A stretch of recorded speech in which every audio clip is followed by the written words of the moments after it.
Les organismes spécialisés en développement de la main-d'œuvre féminine, membres du CIAFT, travaillent en partenariat avec des instances soucieuses de répondre aux besoins du marché du travail, dont le Comité consultatif Femmes en développement de la main-d'œuvre et la Commission des partenaires du marché du travail. Donc, je suis Geneviève Colette, je suis directrice du Centre d'intégration au marché de l'emploi situé dans la région de l'Estrie. Je suis présidente du Comité consultatif Femmes et administratrice du Conseil d'intervention pour l'accès des femmes au travail. Je suis ici pour parler de pourquoi, en fait, comme comité consultatif ou même comme organisme en employabilité, on mise beaucoup sur la diversification des choix professionnels des femmes. Il y a encore une grande division sexuelle du marché du travail à l'heure actuelle. 80% de la main-d'œuvre féminine se retrouve dans seulement 10 emplois sur 315 à peu près professions. Au niveau de la formation professionnelle, à peu près 75% des étudiantes se retrouvent dans 4 secteurs sur 16. Donc, on voit encore la division. Souvent, les métiers considérés comme traditionnellement masculins, donc des métiers dans lesquels on retrouve 33% et moins de femmes, sont souvent des métiers qui offrent des meilleures conditions, soit salariales ou des conditions de travail. Donc, pour pouvoir améliorer la situation économique des femmes, ce qu'on cherche à faire, c'est de créer de l'ouverture, explorer d'autres métiers pour les amener vers ces métiers-là. La plupart des métiers qui sont considérés comme d'avenir par Emploi Québec, donc pour lesquels on retrouve des écarts de main-d'œuvre ou des meilleures perspectives, sont souvent développés dans les secteurs traditionnellement masculins, ce qui fait en sorte que 52% de la population, souvent, n'ont pas accès au plein développement économique du Québec. Alors, on essaie de les amener vers là. Pour ça, ça demande quand même des gros efforts là, au niveau de la sensibilisation, de l'information, pour déconstruire les croyances limitatives et les préjugés à l'égard des femmes dans ces industries-là, des croyances qui sont partagées autant par les entreprises que par les femmes elles-mêmes. Et suite à ça, on doit travailler avec les milieux pour pouvoir favoriser leur intégration et c'est là qu'on rentre dans tout l'aspect de la sensibilisation et de la réduction des biais de discrimination dans les processus de ressources humaines, finalement, en entreprise. On a ce côté-là où on cherche à valoriser ces métiers-là, amener les femmes-là, mais d'un autre côté, il ne faut pas oublier non plus toute la valorisation des emplois à prédominance féminine. Parce que malheureusement, encore aujourd'hui, pourquoi qu'on les amène vers le côté, c'est à cause des conditions économiques. Donc, il faut travailler à améliorer les conditions économiques des secteurs traditionnellement féminins. Pensons juste au secteur de la santé, les préposés aux bénéficiaires, qui sont, à l'heure actuelle, avec le vieillissement de la population, une nécessité pour notre société et qui, malheureusement, ont des horaires atypiques, gagnent le salaire minimum, des conditions de travail qui sont atroces.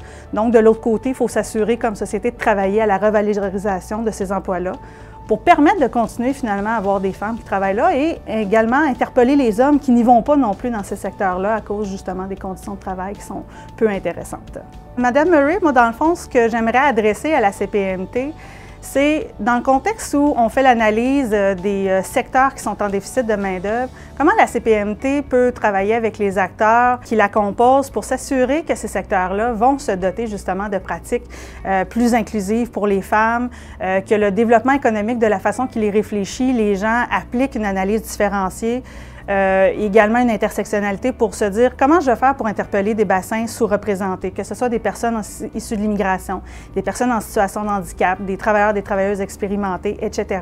Donc, comme CPMT, quel rôle vous pouvez jouer par rapport à ça en termes d'influence pour amener un changement significatif dans la structure du marché du travail? À savoir comment la CPMT peut faire en sorte d'influencer puis de mettre à contribution tout le réseau sectoriel qui contribue à évaluer les besoins de main-d'œuvre, de les mettre à contribution pour aider l'arrivée des femmes dans les différents secteurs. Bien, je pense que ça fait partie de son rôle de leadership avec évidemment les comités consultatifs, d'essayer de leur donner des outils, de les accompagner, puis de faire en sorte que tant leur diagnostic sur les besoins de main-d'œuvre, sur les besoins en compétences, que leur stratégie puis leur offre de services auprès des entreprises s'appuient sur une approche différenciée par le sexe et avec des parcours gagnants qu'on connaît pour favoriser l'arrivée des femmes. C'est clair que la CPMT peut jouer un rôle de leadership à ce niveau-là. Bien, un des facteurs de succès, c'est certainement de s'assurer que les groupes qui ont développé une expertise sur les facteurs de succès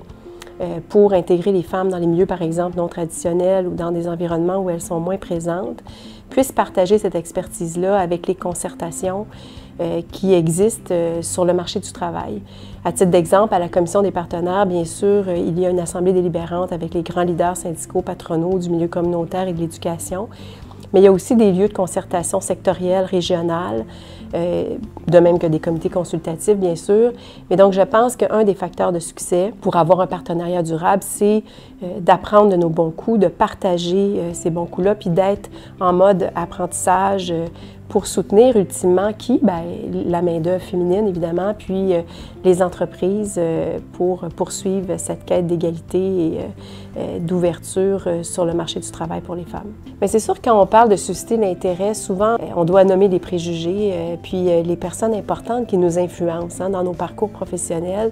Donc, je pense qu'il faut continuer de travailler à bâtir sur des modèles de femmes qui exercent des métiers non traditionnels ou moins fréquents pour faire la démonstration, rassurer les parents, encourager le désir des jeunes femmes qui ont peut-être des aspirations, des ambitions différentes pour aller vers des métiers ou des professions non traditionnelles. Fait que ça, c'est un premier chantier. Je pense qu'on n'aura jamais terminé d'y travailler. Il faut le faire constamment. Puis le deuxième élément, c'est bien sûr de travailler sur les milieux de travail parce qu'on ne veut pas, comme on dit, envoyer les femmes à l'abattoir non plus. Puis les milieux qui sont plus homogènes, souvent ont besoin aussi d'être préparés puis d'être accompagnés pour accueillir une main-d'œuvre différente à celle qu'ils ont l'habitude. Ça vaut pour les femmes, ça peut valoir pour d'autres groupes qui sont sous-représentés. Donc, c'est bien important d'avoir des stratégies de mobilisation des milieux de travail, pas seulement de susciter l'intérêt pour arriver à monter la présence des femmes dans les milieux non traditionnels. En fait, le contexte de plein emploi, à mon avis, crée de l'espace et de l'appétit. Donc, ça crée de l'espace pour l'ambition des femmes, puis ça crée de l'appétit parce qu'il y a un besoin pour des entreprises d'aller recruter, qui fait qu'ils sont prêtes, et on le voit, on a des signaux concrets de ça, à prendre des nouveaux risques pour lesquels avant, comme ils y étaient peut-être moins contraints, bien, elles le faisaient moins. Donc, il y a une ouverture, mais comme je vous dis, en même temps, il faut préparer ces parcours-là, il faut bien les accompagner, il faut le faire correctement parce que autant pour la femme que pour l'entreprise, de vivre une première qui ne s'avérera pas un succès, ne sera pas garant de la suite. Pour les deux parties, c'est pas gagnant à terme. Donc, quand on parle de secteur d'avenir, il faut le regarder un peu sous quelques angles, je dirais. Là, on assiste à des grandes transformations technologiques. Donc, je dirais que pour les femmes, en ce moment, s'il y a un créneau sur lequel on pourrait les inviter à se positionner, peu importe le secteur, c'est de se positionner sur des compétences d'avenir, que sont les compétences numériques, les compétences de collaboration, de travail en équipe, de communication fine. Donc, il y a vraiment ce qu'on appelle l'émergence des compétences du futur qui sont un créneau, je pense, d'avenir pour les femmes, comme pour d'autres parties de la main-d'œuvre. Puis par la suite, je pense qu'il faut qu'on essaie de continuer de renforcer la présence des femmes en sciences de la vie, mathématiques, technologie. On sait qu'on accuse encore un recul important de la présence des femmes dans ces secteurs-là. Puis évidemment, c'est des secteurs qui sont appelés à grandir de façon significative. Donc, il faut qu'on poursuive les efforts pour les y intéresser et les convaincre.